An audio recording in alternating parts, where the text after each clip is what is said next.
وہب بن منبہ کے بھائی حمام بن منبہ سے روایت ہے، کہا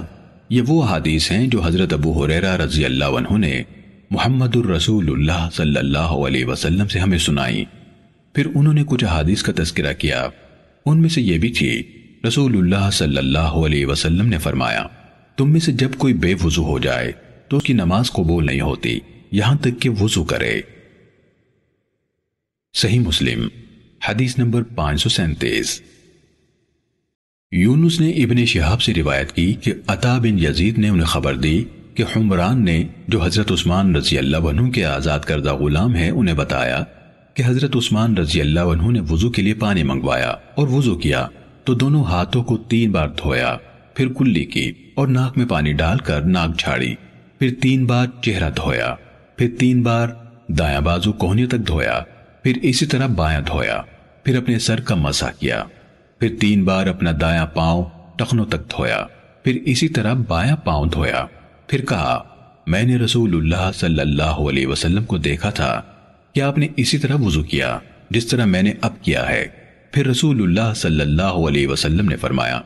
جس شخص نے میرے اس وضو کی طرح وضو کیا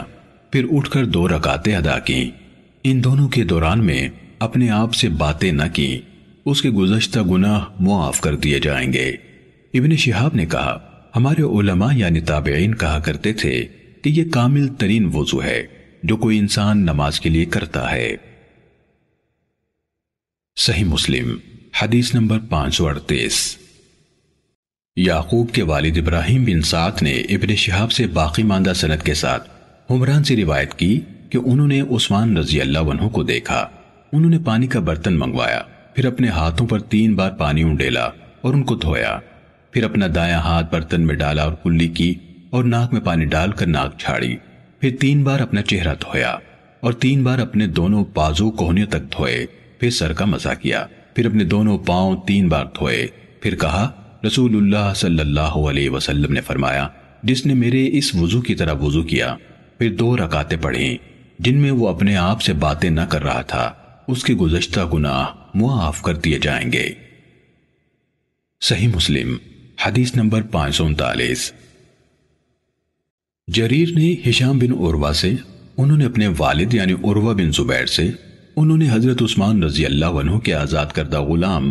حمران سے روایت کی، انہوں نے کہا میں نے عثمان بن عفان رضی اللہ عنہ سے سنا، وہ مسجد کے آنگن میں تھے اور عصر کے وقت ان کے پاس مؤذن آیا تو انہوں نے وضو کے لیے پانی منگوایا، وضو کیا، پھر فرمایا اللہ کی قسم میں تمہیں ایک حدیث سناتا ہوں، اگر کتاب اللہ کی ایک آیت نہ ہوتی تو میں تمہیں نہ سناتا۔ میں نے رسول اللہ صلی اللہ علیہ وسلم سے سنا، آپ فرما رہے تھے جو مسلمان وضو کرے اور اچھی طرح وضو کرے پھر نماز پڑھے تو اس کے وہ گناہ معاف کر دیے جاتے ہیں جو اس نماز اور اگلی نماز کے درمیان ہوں گے۔ صحیح مسلم حدیث نمبر 540۔